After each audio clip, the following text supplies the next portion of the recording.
So thanks for coming on with us today and spending your time with us today. Will you tell us about Fixins Soul Kitchen and how long have you been in business? So Fixins opened in November. We are based upon Southern hospitality. Our motto here is Black excellence. We want to take everything and just take it to the next level. We believe in a lot of things. We believe in helping the environment, staying true to our community, and making sure we're always giving back, giving you great food without any excuses, non-consistent all the time. And we're always just trying to be the best that we can be. Very fortunate to be a part of the Fixins family. I come in, I'm actually in charge of all the bars. So I do all the beverage for the restaurant, creating new menus, bringing in Black-owned product, making sure that we're just supporting local businesses, small businesses, large businesses, basically everything that we can. So Fixins has immaculate food. I'm sure you've seen it.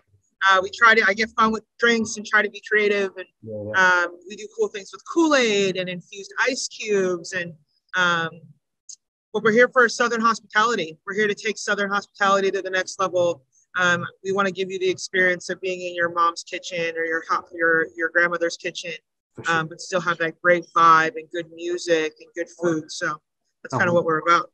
Well, in celebration of Tupac's 51st birthday, which was yesterday, the Tupac Estate and yourselves have brought in the Tupac's idea to life with the Powamekka Cafe. How did that all come about? So we have a great relationship with the Tupac Estate. They've been next door to us for the last 4 or 5 months.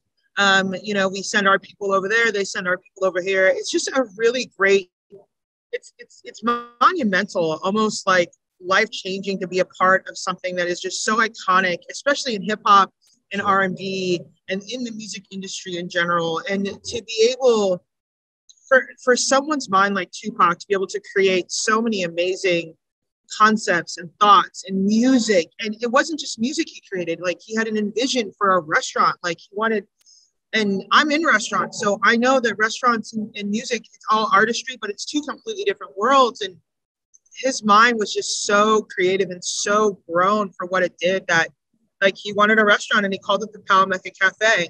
For sure. And on his writings and in his journal, he had a list of things that he wanted to do. He had a menu that he wanted to create. He had drinks. Yep, there you go. Yeah, there you go. That's right there. He had drinks on there. The Powamekka and Thug Passion and Playa Passion and the Gangster Russian and some great things. And so we took that, we wanted to make that to come to life. And I know that the Tupac Estate had did it before for a smaller restaurant. This is the first takeover Powamekka Cafe, I should say, that is of our size. We're a really large restaurant. We seat about 225 to 250 guests. Wow. And our whole restaurant is taken over. And it's really cool. Like, everything from the music that we're playing is his music with his artists that he enjoyed. Like, we have video streams with all of his stuff and his memorabilia. We have his memorabilia throughout the restaurant. Like, it's not just a restaurant. It's literally a Tupac Museum with great food that he had wanted. We have meatloaf on the menu. We have obviously great fried chicken, corn on the cob, mac and cheese, Cajun fries. It's just some really great items. And then we have all those cocktails too. We have a Powamekka on the menu. We have an ambrosia non-alcoholic cocktail. We have a Thug Passion. We have a Playa Passion with some Alizé. These are all listed, yeah, for sure. Everything that you see there, we have. We took in. Obviously we couldn't do everything, but because we're still our restaurant, but we were able to do so many great things. And it's a great experience. You sit down and the light, you can feel it. Like, it feels like a different restaurant. And to be a part of that is just monumental and iconic. And I'm just really grateful and honored to be a part of it. And so is my team. So. For sure. I mean, you just delved into the menu right there. I mean, aside from the food, what else can fans expect for the whole experience when they walk through the doors? The fans can expect just to feel like they're at home. I feel like when I'm in this restaurant right now, I should see Tupac in the corner, like meeting and greeting people. Like, I think that's what they can expect, and then on top of that, we partnered up with, we already have Oak Park Brewery is part owner of Fixins. And what we did is we actually created a beer for him as well. So Tupac loved Heineken. That was kind of his drink, his beer of choice, I should say. Heineken is a light lager. So we didn't create Heineken by any means, but we did create a beer in honor of him. It's called Holler If You Hear Me Lager. And it's a light lager. And we customize collector cans that the guests can buy. There's 4 different ones that they can purchase. They all have different graphics on them. And it's just something cool that you can do, but everything is in honor of him. And when the guests walk in, I hope, they can envision him touching tables and talking to guests and feeding somebody, or maybe help pre-bussing a table, something that he probably would have done in his restaurant already. For sure. So I hope that's the experience that they'll get here, without a doubt. Of course. Wow. I mean, it's been getting a lot of publicity, even here in the UK. I also saw Black China was at the cafe showing off the Tupac beer. I think it was the one that you was just talking about. Is that something that fans can keep as a collector's item to take away with them, the actual can of beer?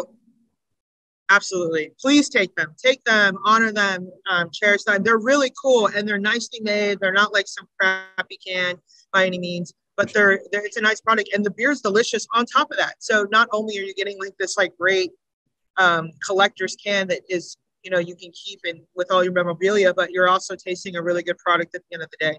Wow. So we'll be having it for a limited time. Like I said, Oak Park specially created this beer for us. We're very shout out to Oak Park Brewery for just going in miles to them and creating this beer for us in the Powamekka Cafe. So, but it's a great beer on top of that. So they should definitely try it. If you haven't tried it, it's only been out for a day, so you got to come in and taste it for sure. For sure. I mean, speaking of collector's items, tell us about the other merchandise that's actually available in the cafe. Yeah, absolutely. So we have a whole selection of T-shirts. I'm repping one right now. You know what I mean? So little Powamekka Cafe shirt. We also have tote bags. We have prayer candles. We have posters as well. So we have a lot of great things to kind of complement the cafe. And also the museum is also right. The Tupac Museum is right across the street. So what better way to go to the Tupac Museum and relive everything with him and see everything, and then look at his drawings on the wall and say Powamekka Cafe, and then come over and have lunch with us, and like kind of see it all come to life. So we also sell some great things for the Powamekka Cafe, but also the Tupac Museum. I was just in there yesterday, and they have some great stuff, really cool wear, streetwear. Not that wear that you get where you're like, oh, I don't want to wear it. Like, it's cool. It says Tupac on it, but it's just like, I would wear that out. Yeah. So, but yeah, some great stuff. I mean, for those who don't know, how can fans visit the Powamekka Cafe? We are in the middle of Los Angeles. So I'm in downtown Los Angeles. I'm at LA Live. I can give you our 800 West Olympic Boulevard, Los Angeles. Sure. We are right across the street from the Crypto Center. Once again, so Crypto Center is that way, and Tupac Museum is that way. I'm right in the middle. You can do a whole bunch of stuff down here. Everything's down here, obviously, but we're in the middle of the LA Live area. Middle of downtown. I mean, and then what other better place to be than to do all this in the middle of LA, So exactly. Very cool. For sure. Before we let you get going, is there anything else you'd like to add? Special events that actually Fixins Soul Kitchen have planned for maybe this year or in the near future? Yes, absolutely. Actually, we are honestly in honor of Tupac's birthday, and obviously, Black Excellence. We are also celebrating Juneteenth this weekend. Sure. So we are doing a very big celebration tomorrow in the courtyard of Xbox Plaza over here at LA Live. Please come down, come celebrate with us. This is actually, I think, the first official full holiday of Juneteenth. Juneteenth officially became a holiday last year. Sure. So to be able to do this as a huge celebration in honor of Black excellence and freedom, and on top of that, be celebrating Tupac's birthday and everything that he was about. It's just a kind of a great time to be alive, to be honest. So, but come down with us tomorrow specifically. We're doing some specials in the restaurant. We're doing $6.19 specials for June 19th. Wow. Specials. We're also doing a whole different menu inside the courtyard with DJs and live music and craft cocktails. Wow. We have drink pouches with custom Kool-Aid, alcoholic Kool-Aids in them. Oh. So we have some really cool stuff that we're going to be doing. and continue to do. You know, we're always doing fun stuff here. Definitely check out our social media at Fixins Soul Kitchen, and kind of check out what we're doing. But every weekend it's something, whether we're doing, you know, brunch specials or mimosa flights or something. But our goal is to create Fixins a 24/7 hospitality environment for the guests. Mm-hmm. Doesn't matter what time of year it is. We want you guys to come in and join us and be a part of this great experience that we're honored to be a part of. For sure. The place is absolutely booming, you know, with the social media, and we're seeing it all, and it sounds a fantastic place to be.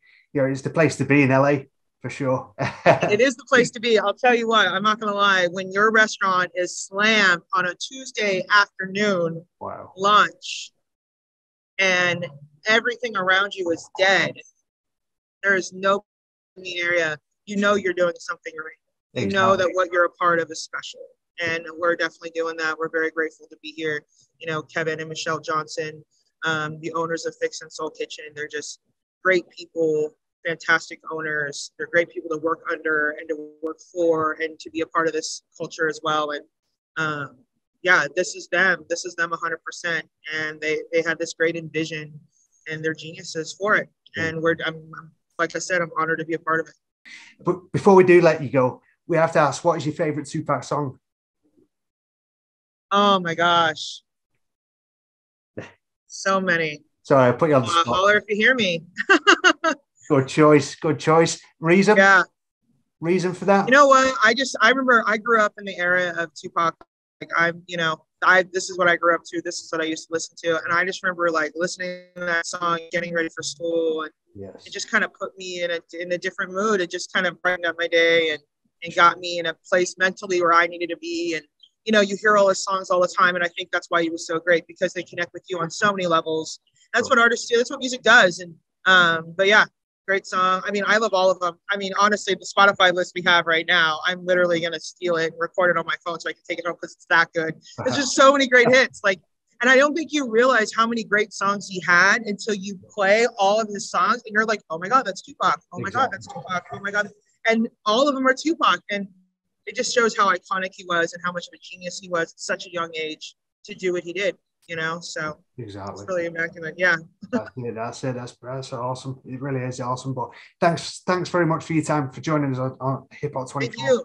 And keep up the brilliant work. There's Tupac fans worldwide, and speak for us fans in the UK too, and all across the globe. You're doing an excellent job, and, you know, keeping Tupac's legacy alive, and with the partnership as well with the Tupac Estate too. Yeah, no, thank you guys again for having me. You know, thank you to the Tupac Estate for bringing this to life as well. You know, none of this would be possible if they weren't as monumental as they are, just to make us, you know, he's so iconic and just in the world. And I mean, this is what will last us a lifetime. And for them to bring us items like the Powamekka Cafe and the Tupac Museum, it's just incredible. And, you know, obviously, you know, Kevin Johnson and Michelle Johnson for everything. So thank you guys for having me. I hope to see you guys soon. And if I can't tell you now or later, happy Juneteenth, happy Freedom Day to us. So we're happy for it.